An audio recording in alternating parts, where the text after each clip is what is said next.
السلام عليكم ورحمة الله وبركاته. بسم الله الرحمن الرحيم. الحمد لله والصلاة والسلام على رسول الله وعلى آله وصحبه أجمعين. أما بعد.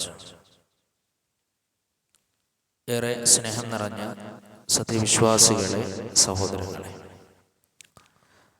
അല്ലാഹുവിനെ സൂക്ഷിച്ചുകൊണ്ട് അവന് വഴിപ്പെട്ടുകൊണ്ട് ജീവിക്കണമെന്ന് സ്വന്തത്തെ മറക്കാതെ ഉപദേശിക്കുന്നു, വസിയ്യത്ത് ചെയ്യുന്നു. അല്ലാഹു സുബ്ഹാനഹു വ തആല നമുക്കെല്ലാവർക്കും അതിന് തൗഫീഖ് നൽകി നമ്മെ അനുഗ്രഹിക്കുമാറാകട്ടെ. നമ്മുടെ ജീവിതത്തിൽ മരണം സംഭവിച്ചാൽ മരണത്തിന് ശേഷം നമ്മളെ ഖബറിൽ കൊണ്ടുപോയി വെക്കുമ്പോൾ നമ്മൾ ചെയ്ത അമലുകളാണ് നമ്മുടെ കൂടെ ഉണ്ടാവുക. അതുകൊണ്ട് തന്നെ ആ ഖബർ ശിക്ഷയിൽ നിന്നുള്ള രക്ഷ ലഭിക്കുവാൻ അല്ലാഹുവിനോട് നാം നിരന്തരം നമ്മുടെ പ്രാർത്ഥനകളിൽ ഉൾപ്പെടുത്തേണ്ടതുണ്ട്. മഹാനായ റസൂലുള്ളാഹി സ്വല്ലല്ലാഹു അലൈഹി വസല്ലമയെ സംബന്ധിച്ച് നമുക്ക് കാണുവാൻ കഴിയും. വഹുവ യതഅവ്വദു മിൻ അദാബിൽ ഖബർ.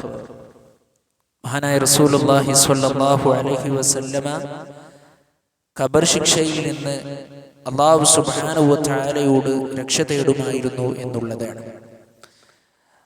അബൂ ഹുറൈറ റളിയല്ലാഹു അൻഹു നിവേദനം ചെയ്യുന്ന ഹദീസിൽ നബി സല്ലല്ലാഹു അലൈഹി വസല്ലമ പഠിപ്പിച്ചത് ഇപ്രകാരമാണ്: ഇദാ ഫറഅ അഹദുകും മിനത് തശഹുദിൽ ആഖിർ ഫൽയതഅവ്വദ് ബില്ലാഹി മിൻ അർബഅ.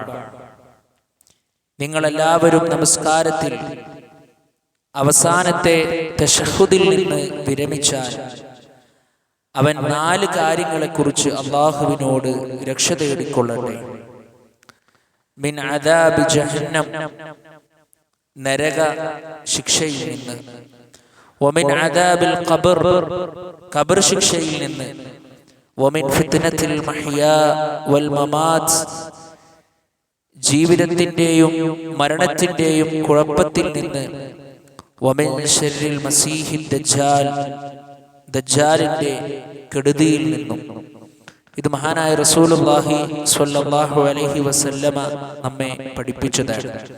അതുകൊണ്ട് നമ്മുടെ പ്രാർത്ഥനകളിൽ അല്ലാഹുവേ, ആ ഖബർ ശിക്ഷയിൽ നിന്ന് എന്നെ നീ രക്ഷിക്കണമേ എന്നുള്ള പ്രാർത്ഥന കൂടി നമ്മൾ ഓരോരുത്തരും ഉൾപ്പെടുത്തുക.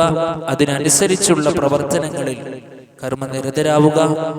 അല്ലാഹു സുബ്ഹാനഹു വ തആല ദീനിന്റെ വിഷയങ്ങൾ പരിപൂർണമായി പഠിച്ച് മനസ്സിലാക്കുവാനും അത് ജീവിതത്തിൽ പ്രാവർത്തികമാക്കുവാനും നമുക്കെല്ലാവർക്കും തൗഫീഖ് നൽകി നമ്മെ അനുഗ്രഹിക്കുമാറാകട്ടെ. അസ്സലാമു അലൈക്കും വറഹ്മത്തുള്ളാഹി